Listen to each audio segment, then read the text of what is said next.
Hello everyone, my name's Creighton. I'm here representing Summer of the Arts here in Iowa City with another creative conversation. We're happy to be here and really happy to be able to focus and highlight people from our community who are making really good things happen in our community and supporting and motivating the arts to move to a different spot.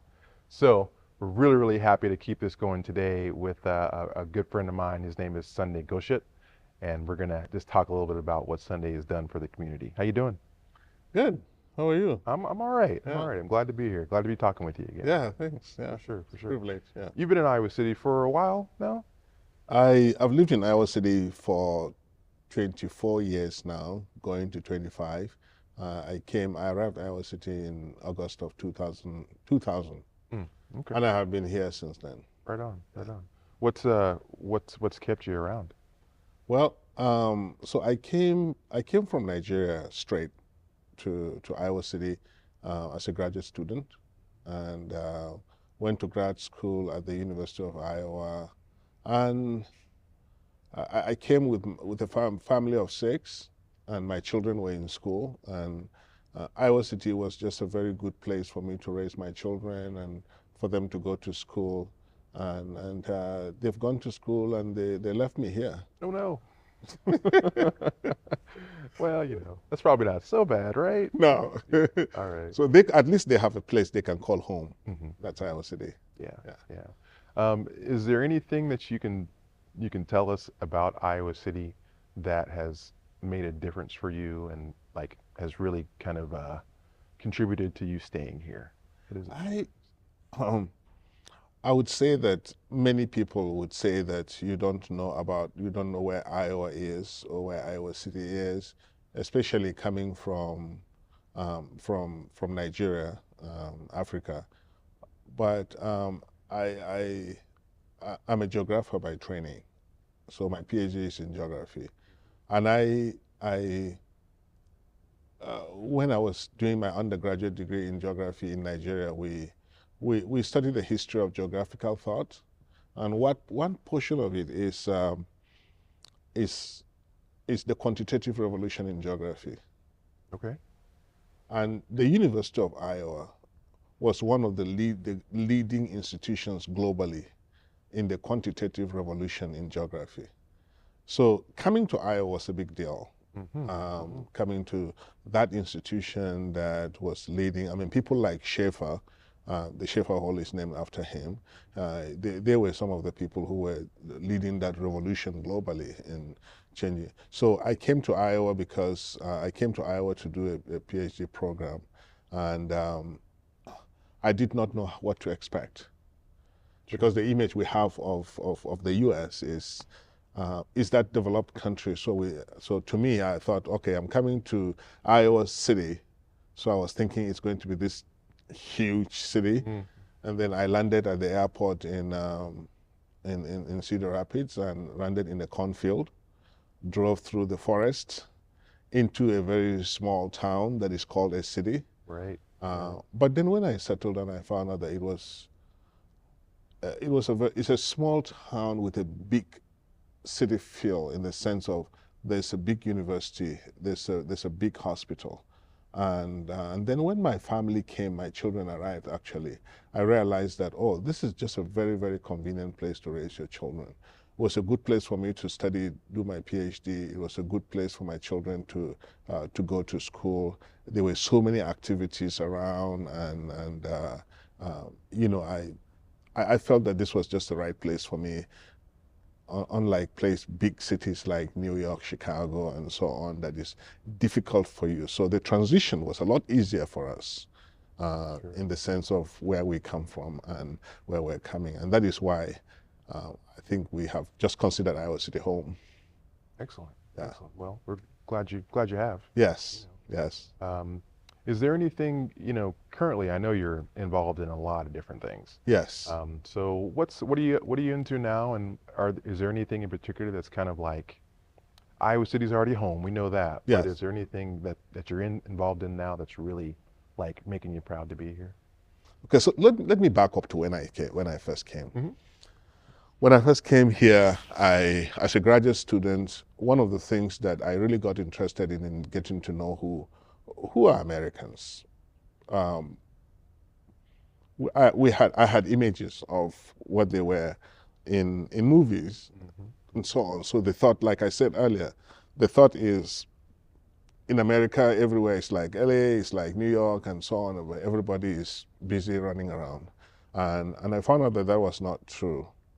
But so when I came, what I decided to do was to see how I could actually integrate with the community. So first of all, I got very involved in a church, and and the church became like a home church for me, really. For 24 years, I've been attending that church, and it's still my church. And so I got involved in it. I became an elder in that church, and my family became very good people. Got very related very well with families in that church. So that's one area of my interaction with the community. Mm-hmm.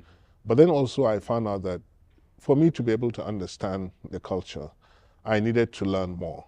So at the university, I got involved with the international programs.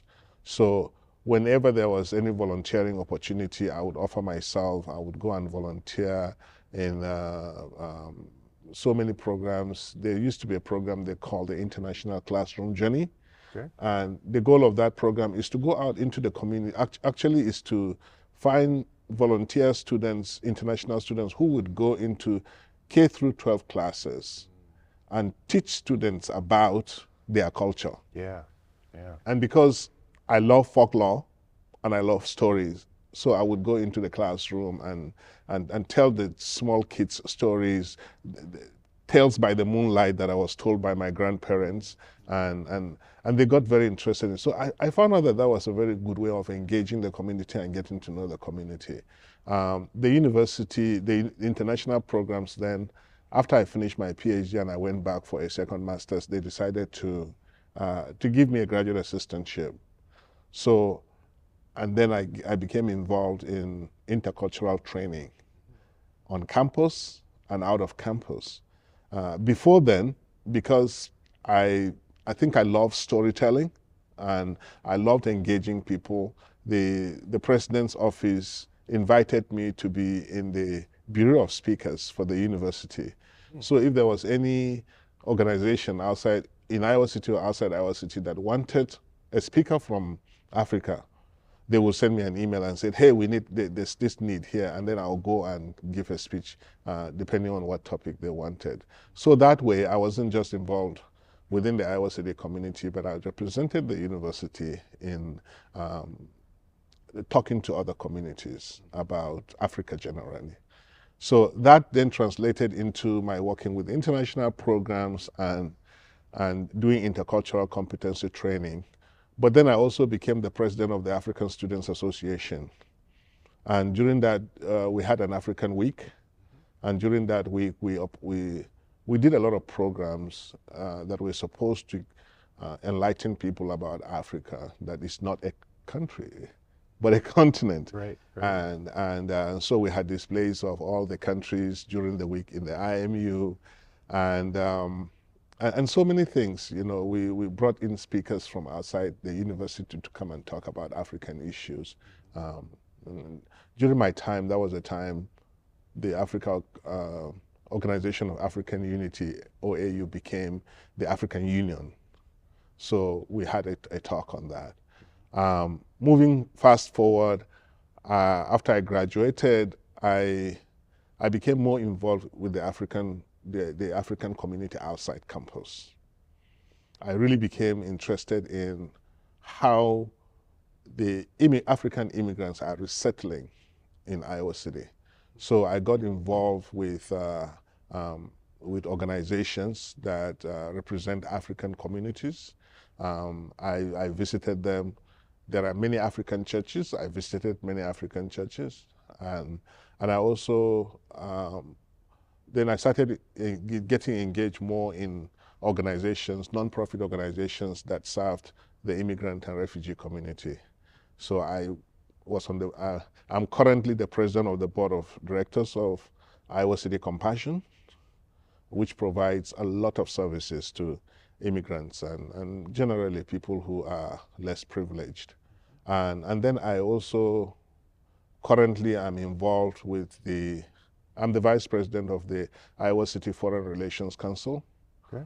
And what we do there is organize programs that would enlighten people about global issues, but try to relate that to locally too. So we call it localization.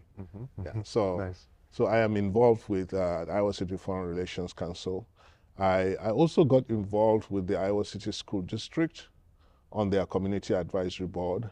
And the goal of that board was to help children who programs that were not sponsored by the state, but were needed. And so I represented the immigrant community on that committee. Recently, I got involved with the Holden Cancer Center. Okay. So I am on the community advisory board of the Holden Comprehensive Cancer Center. And the community advisory board serves, it has members all over the state.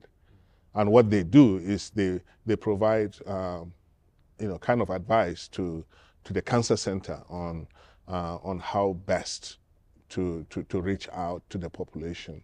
So kind of representing the immigrant population on that too.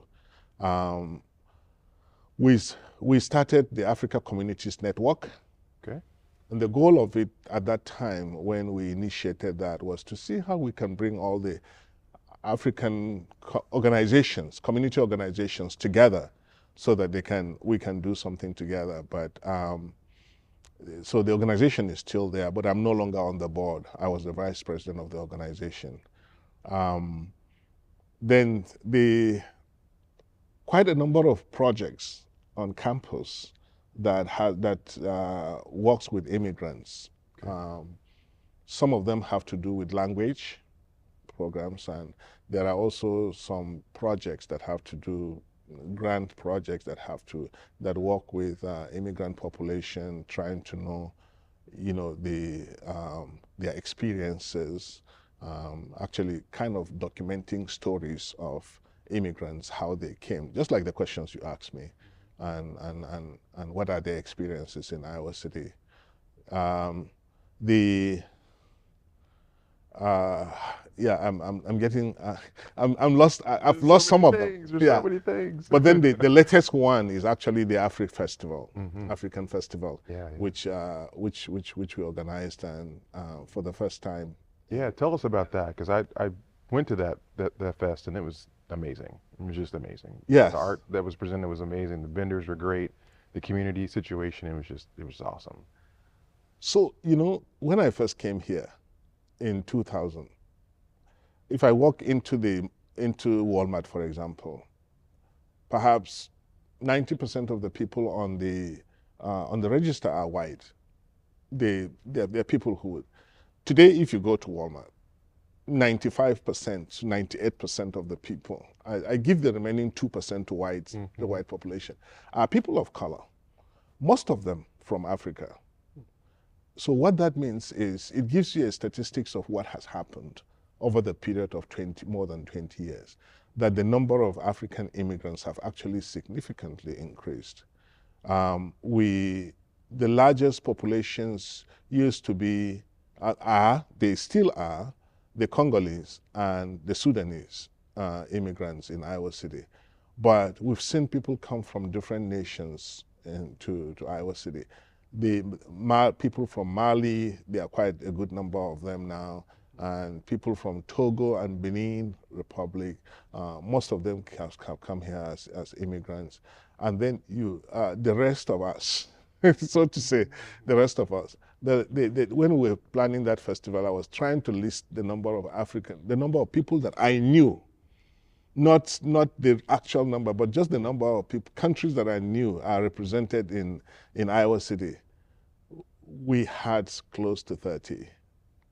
Nice. Out of the 54 countries so it's many Africans are here. And so most of the times we've asked ourselves, what do we do that will show first of all, our presence, and secondly, what we represent and who we are as a people, and the contributions we make to the community. So people have been asking that question. Yeah, you are here, but no one seems to know their presence, because you go out in the morning and you go to work. And when you go to work, you come back, you're so tired, you go to sleep. They don't have time to come downtown.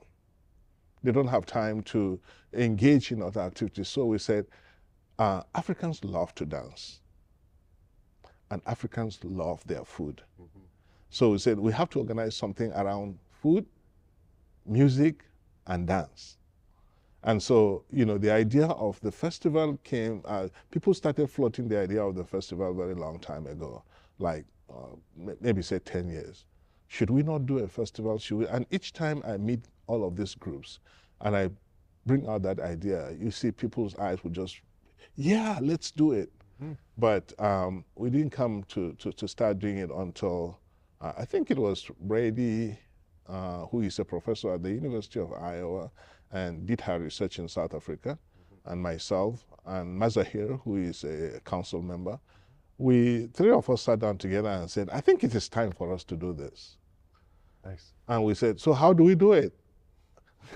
Well, first of all, we need to mobilize all the community itself. And then secondly, we have to raise money, because it's going to involve a lot of money. And so we, the first people we approached was the city of Iowa City. We said, we're going to have this on the Pet Mall. It's going to bring many people. Now I'm going to assume that was very difficult conversation to have, and they were probably really tight with their money, I'm guessing, right? Seriously, I think what happened was I sent an email to the city manager and I said, hey, I want to come and see you, because we have this festival that we're planning. And he was very receptive. He said, oh yeah, come over. And so what I did was, instead of going there by myself, it's so unconvincing if you're saying, I'm going to plan a festival for a whole community, and you're the only one. Yeah. So mobilized about 10 other African leaders, and we walked in there together. We sat on the table and we said, this is what we want to do for our community.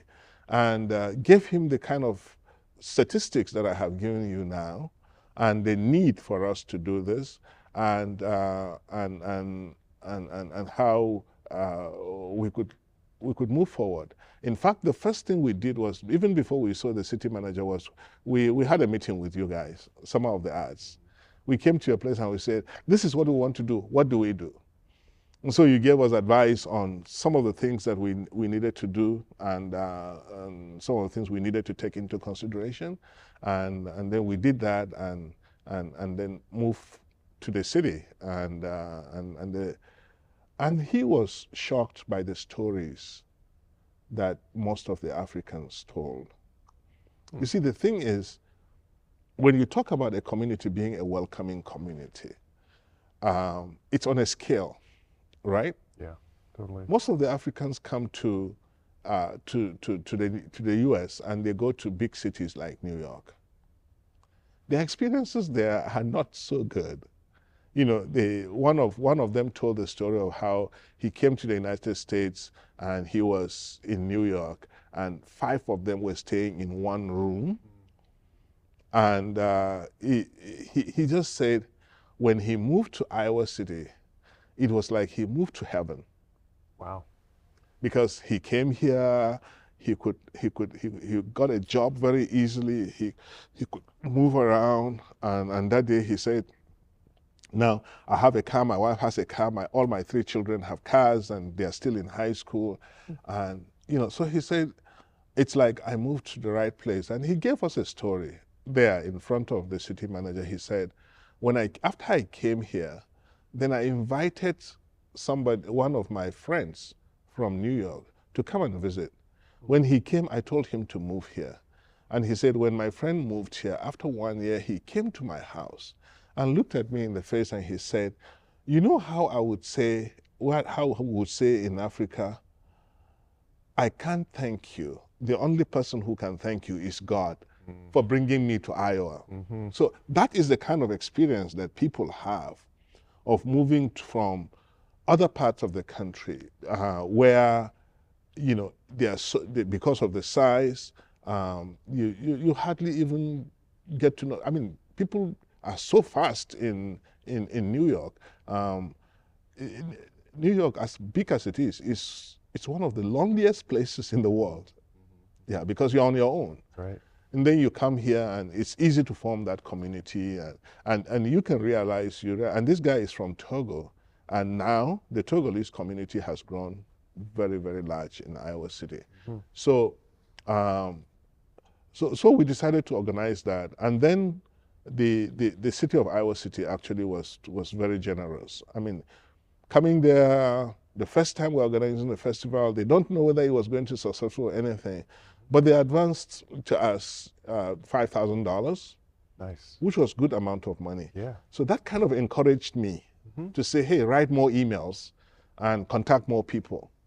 So we contacted more organizations and we contacted the more cities in Coralville, Think Iowa City, Greater Iowa City, Better Together 2030, Tyson Foods gave us good money, and some others that I can't remember offhand now. Okay. So, and then the next stage in the planning is to say, okay, what are we going to do? Now we have collected people's money. We have to prove that, yeah, we are, first of all, that yes, there are Africans here. Secondly, that we have a culture to show. Mm-hmm. And so we started looking, and we found out that there's a Congolese band, live band, that is in the area, but people don't know about it much. Right. So I contacted them and I said, hey, you guys, I heard you do good things. Can you come and just showcase it? And of course we paid them, but they agreed to come. And then we contacted most of the leaders of the organizations, and we asked people to come and cook their food and sell. And like you said, we had more than 35 vendors on the pet mall, and we had, and this is one of the things that, you know, people don't know, but when we had booked for 12 o'clock to 9 o'clock, and we sat down with Brady one day, and I was telling her, I said, how are we going to fill up this 9 hours and keep people there for 9 hours? Right, right. By the time we got all the performers who signed up and we were allocating time, we were out of time. Mm.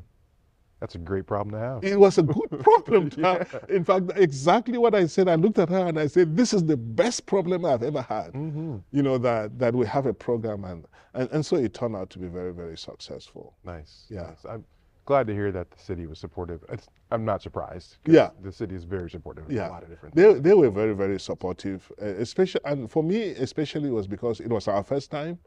Mm-hmm. And so they didn't know who are these people, who and what do they want to do. Yeah. And yet they were able to come out and say, okay, we will support you. That's cool. I think the power of community speaks to that too, because you brought in people that, you know, they're part of the community and they could speak to that. That was a good move. Yeah, it was. And they get to see what they're really going to get. So that's awesome. Yeah. Right on. And then and I never told anybody what to say, but people knew their own stories. Yeah. And that's the beauty of allowing people to tell their story, right? Mm-hmm. Yeah. So people told their own stories, they knew their own stories, they knew their experiences. Obviously, there are people who have had not too good experiences here. Sure. And we didn't just leave them out, but fortunately for us, all the people who were there had good experiences.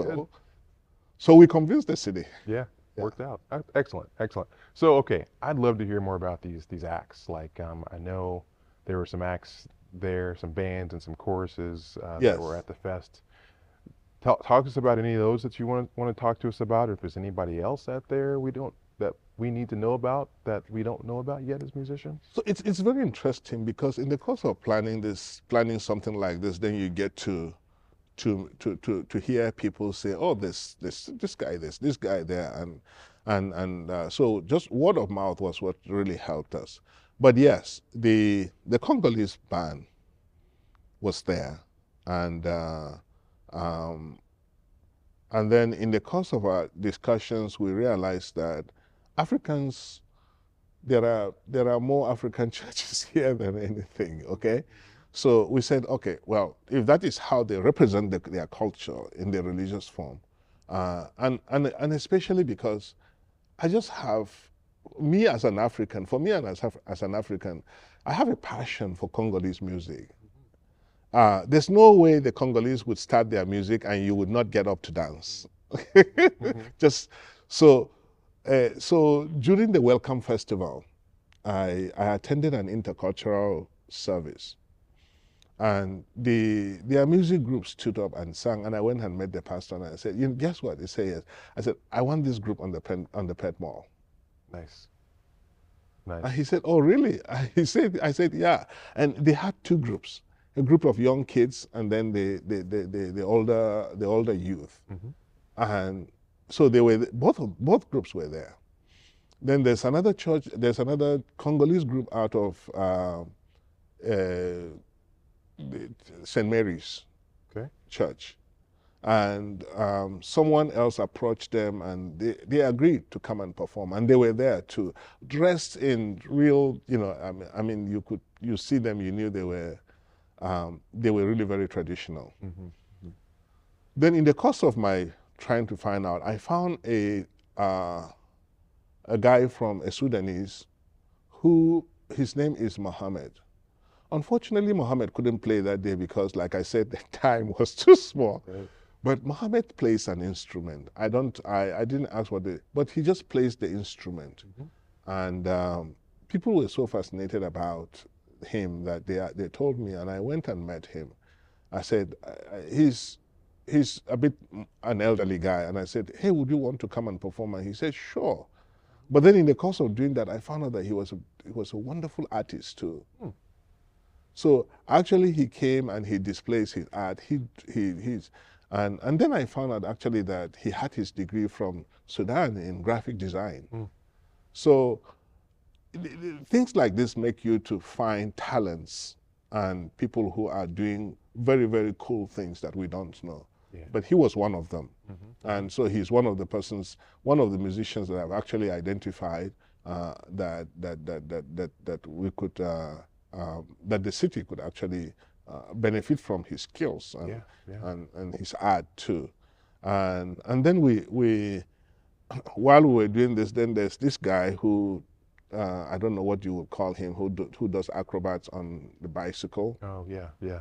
I don't know either, but he was... Yeah, I don't know what the name is. Yeah. But then somebody, he saw it, and he emailed us himself and said, hey, I do this, and talent, I have this talent and I want to come and display it. And it was one of the key talents that we had there. People were really very impressed with his performance. And you know, he's also one of those that I really, if I had my way, I would really project him because he does something that is very unique. Then there are these groups. There's this the women, the women, African women are normally good in just being organized. When you say there's an event, if you want to work with the men, I'm sorry to say this, you fail woefully. But get the women on stage. Yeah. And so they organize the fashion show and representing all the countries. But the one that really stood out to me was the Togolese woman. So what the Togolese women told us, they said, we have our group, but we want you to give us a space on our own. After the fashion show, we will go and just dance there. And their performance outside the stage was amazing. People were really attracted to it. They did a very, very good job. So I think that's one of the things that we need, that I would really encourage too, that one of the things that creates bonds among people is that it's not just coming to sit, you know, in the Western world, it's about let's come and sit in a meeting and, you know, everybody sit down quiet, let's up. No, in our culture, what we want is, you know, we want to find opportunity where we sit, we sing, we dance, we eat. And to me, that is what that festival actually represented. And the women just did it perfectly. Right on. That was like I said, great festival. Yeah. Will it happen again next year, do you think? Oh, sure. Okay. Awesome. October 4th. All right. Already there. Yeah. Excellent. October 4th. Yeah. Okay. And we're really hoping that we'll probably have more, maybe not more, because we already had problem with time that time. So, Sure. but we didn't have, one of the things we observed was we didn't have enough food vendors. But so we'll try and increase on the number of food vendors because people like the food. So Yeah. Cool. All right. We'll be looking forward to that. yeah, sure, Like I said, it was a fantastic thing. definitely. And also looking forward to any of the new artists that you can help get out in the community, because we're always looking for different people to focus on and highlight. So That's true. So I attended a church last week. I just went there because I met the pastor and I said, hey, I want to come and visit your church because I like visiting. And I got there when the music group stood up and sang. Oh my God, I was in tears, seriously.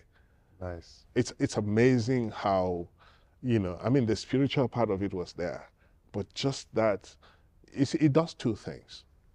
First of all, it helps people, but secondly, you look at the young generation that are growing up in the U.S. here, and they are involved in it. They know the dance steps. They know the music and the singing. They're the ones who are leading it, and then you realize, you said, oh yeah, this is what really cultural integration really means. Yeah. That these kids have come, they've grown here, because there's the problem with the third culture kid, right? I don't know if you understand the concept of the third culture kid. So when you move from your culture to another culture, your child, he comes back home and it's your culture. When they go out into school or into the city, they're experiencing a different culture. So that kid has to carve out a culture for himself. And that's what you call the third culture. And third culture kids usually would experience difficulty if they don't have very good guidance. So to me, to see kids who are here, they're in the school system here, they understand that the school system here is different, they understand the society here is there, but then going back and really imbibing the culture of music and dance and, of their parents from Congo, yeah, it was beautiful. Nice. I would like to, those are some of the things that I would love to do. Excellent. Yeah. Well, we'll be talking and people will be hearing from you. Definitely. Unfortunately, we've got to end this. We could talk for another couple hours about this, I know. Yeah, I know. We got to get out of here. Yeah. But thanks to Sunday for coming and talking to us for Creative Conversations. I really appreciate it. Look out for all the different things that'll be happening around the city. October 4th for Africa Fest, and then hopefully every year after that, and all the other artists that we have in town. Thank you, Sunday. Thank you so much. Thank you, Summer of the Arts. Yeah. We'll see you sometime at a show.